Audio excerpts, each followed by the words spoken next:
Disney is leaving India. Ladies and gentlemen and the students of business, I have a bad news for you. Disney इस time पर India में OTT platform Disney Hotstar चलाता है और हम सबको पता है कि पिछले कुछ टाइम में डिज्नी हॉटस्टार ने इंडिया के मार्केट में OTT मार्केट में कितनी बड़ी ग्रोथ करी and the primary growth was because of IPL streaming rights जो कि डिज्नी हॉटस्टार ने एक्वायर करे थे। बट उसके बाद से अब तक Disney Hotstar is in huge losses.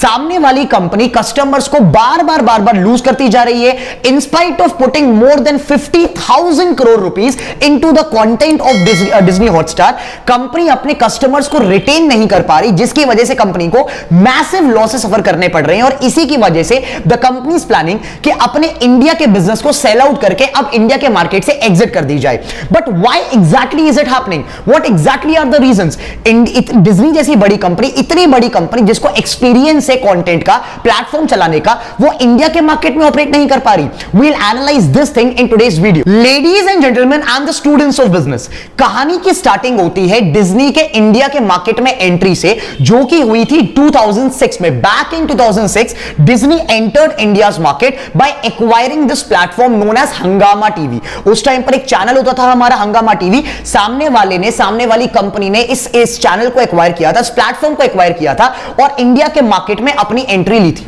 Company ने वो प्लेटफॉर्म कुछ टाइम चलाया और कंपनी को लगा कि उस टाइम पर मार्केट में मूवीज बूम करने लगी थी, कंटेंट बूम करने लगा था, टेलीविजन कंटेंट बूम करने लगा था। तो सामने वाली कंपनी को लगा कि इट्स बेटर कि अब मैं प्रोडक्शन हाउस वाले बिजनेस में एंटर करूं, अपने खुद के कंटेंट अपने खुद के प्रोडक्शन हाउस में बनाया जाए ताकि और ज्यादा बेनिफिट हो पाए।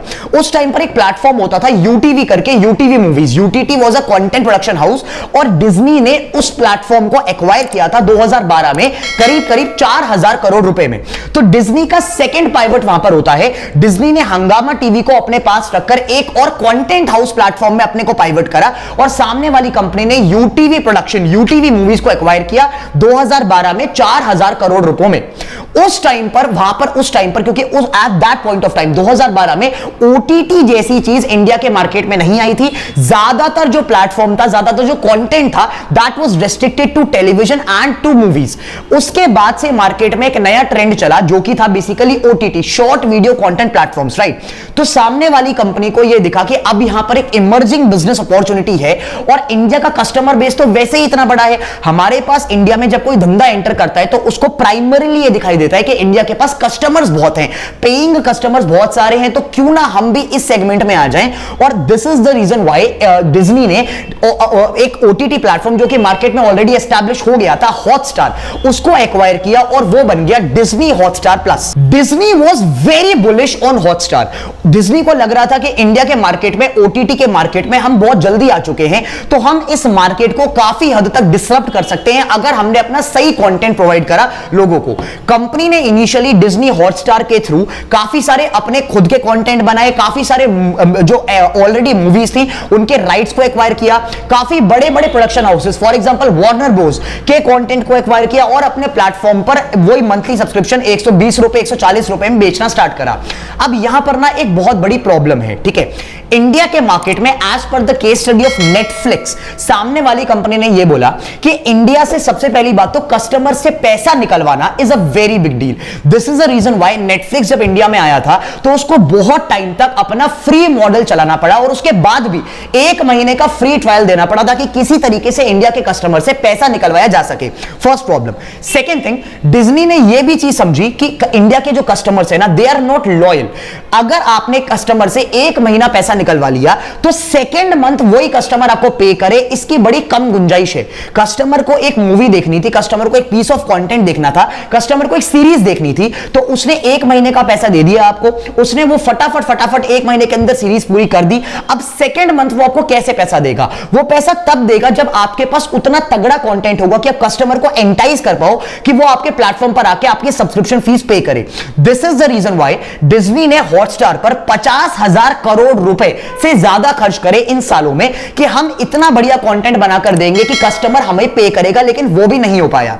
उसके बाद डिज्नी को यह दिखा कि हमारे पास ना एक बहुत बड़ी अपॉर्चुनिटी है इंडिया के मार्केट को टैप करने की, वो है क्रिकेट।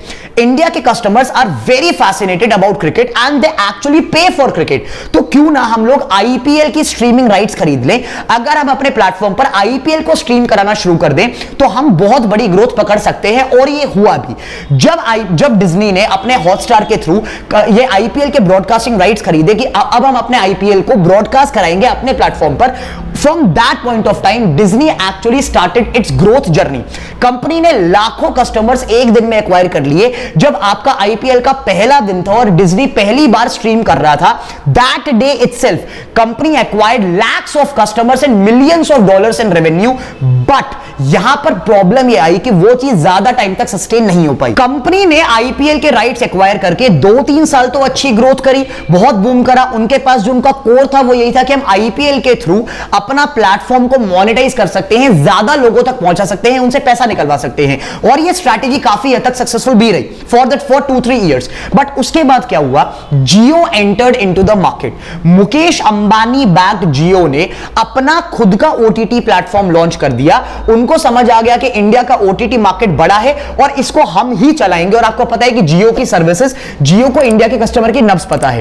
सामने वाली कंपनी ने डिज्नी हॉटस्टार को अपने राइट्स, आईपीएल के राइट्स एक्वायर करने ही नहीं दिए। जब आईपीएल के राइट्स का ऑक्शन हो रहा था, जियो ने वो आईपीएल के राइट्स एक्वायर कर लिए और डिज्नी हॉटस्टार को आईपीएल के राइट्स नहीं मिल पाए, जिसकी वजह से डिज्नी हॉटस्टार का जो कोर प्रोपोजिशन था अपने प्लेटफॉर्म को लेकर वो खत्म हो गया, जिसकी वजह से कस्टमर्स आधे से ज्यादा कम रह गए। कस्टमर्स ने पे ही करना छोड़ दिया डिज्नी हॉटस्टार के लिए, क्योंकि कस्टमर्स को मेन था कि हमें जी क्रिकेट देखना है, हमें तो आईपीएल को स्ट्रीम करना है। अगर आपके पास आईपीएल नहीं हो रहा तो हम आपको पे नहीं करेंगे। जियो ने अपना खुद का ओटीटी प्लेटफॉर्म जियो टीवी लॉन्च करा, और जियो टीवी का स्टार्टिंग मुद्दा यही रहा कि हम जी आपको आईपीएल स्ट्रीम करवा के देंगे, दैट टू फॉर फ्री, क्योंकि अंबानी को इंडिया की कस्टमर्स की नब्ज पता है।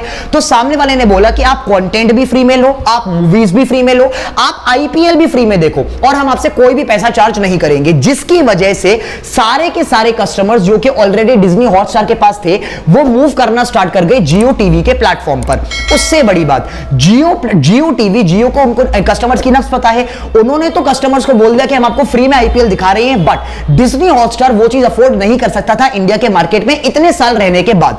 सामने वाला कंपनी रिलायंस को बेसिकली वो उनके सामने हार गया, लूज कर गया। जब आईपीएल के राइट्स को ऑक्शन हुआ तो डिज्नी हॉटस्टार रिलायंस से कॉम्पीट नहीं कर पाया बिड में।